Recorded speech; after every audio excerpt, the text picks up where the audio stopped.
Isang buwan mula ngayon ay magbabalik ang Gilas para sa bagong FIBA window ng Asia Cup Qualifiers 2025. Doon ay ating makakaharap ang New Zealand at Hong Kong. And mas mainam ay masip natin kung kaya ang FIBA window na darating. Well, hindi madali dahil meron tayong makakaharap na malakas na team na hindi pa natin natatalo kahit noon pa. Ito ang New Zealand. Well, matagal lang simula ang ensayo ng Tall Blacks and our team is scheduled to reunite. Yes, reunion lang. Dahil patuloy lang ang paggamit ng same lineup na mismong ginamit din natin noong FIBA Olympic Qualifying Tournament. Well, hindi man tayo nag-qualify pero we gain our respect lalo na sa Europa. No back in Asia at haharapin ng team na lumaban din ng OQT. Ang Tall Blacks ay may bagong coach pero wala pang balita kung ano nga ba ang kanilang final lineup sa darating na November window. Well, para naman sa Gilas Pilipinas, ang mangyayari sa ating lineup ay upgrade o maaaring lumakas kung makumpleto. Dahil posible na 13 sa 14-man roster ni Coach Tim Cone ay maglalaro except Jamie Malonzo. Ang mahalaga unang-una ay maging game ready o healthy ang lahat.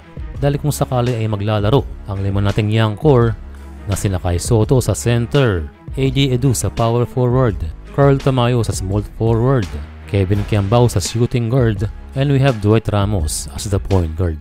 Well, maraming kombinasyon and so far low chances na merong madagdag and maaari ding merong mag-backout pansamantala. Hindi ko na babanggitin pero siya ay nagsisimula pa lang ngayon ng kanyang professional career.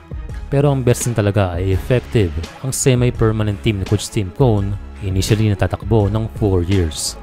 Yes, napaka-solid ang ginagawa ni Coach dahil follow-up na lang at scouting kapag may darating na bagong tournament.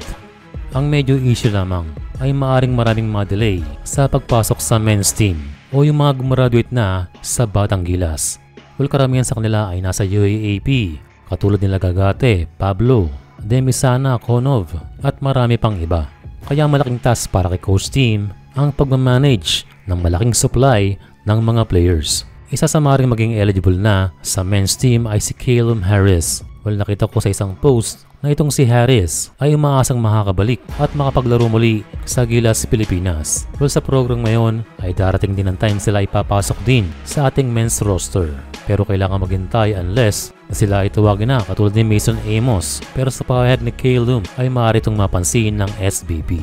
Ang balita kay Harris ay hindi ito nakapaglaro sa NCAA D1 dahil hindi na-credit ang ilang niyang subjects. Kaya kailangan niya mag-post high school o ibig sabihin ay mag-enroll muna o makapaglaro sa JUCO o junior college. Pero alam ni Harris siya ay pang D1 pero everything happens for a reason. Kaya kailangan niya munang dumaan sa proseso.